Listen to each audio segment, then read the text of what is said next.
చాలామంది నన్ను అడుగుతున్నారు, మీరు ఇన్ని దేశాలు తిరుగుతారు కదా, ఎన్ఆర్ఐలు ఉంటారు కదా, సో వాళ్ళ వల్ల దేశానికి వచ్చిన ఉపయోగం ఏంటండి అని అడుగుతున్నారు. సింపుల్ క్వశ్చనే.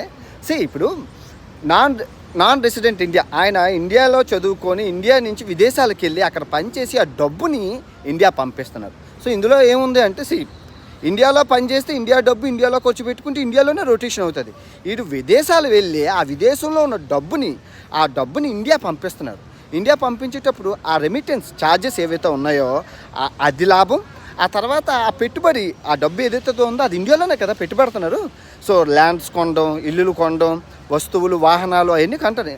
దీనికి అంటే మిగతా దేశాల వాళ్ళకి 190, భారతదేశం వాళ్ళకి ఎందుకు ఈ తేడా ఏంటంటే, మనకి బంధుత్వాలు, నమ్మకాలు ఎక్కువ, సెంటిమెంట్స్ ఎక్కువ మన భారతీయులకి. సో దానివల్ల ఏంటంటే ఎన్ఆర్ఐ, విదేశాల్లో ఉన్న ఎన్ఆర్ఐల వల్ల ఇండియాకి జీడిపిలో చాలా చాలా చాలా డబ్బు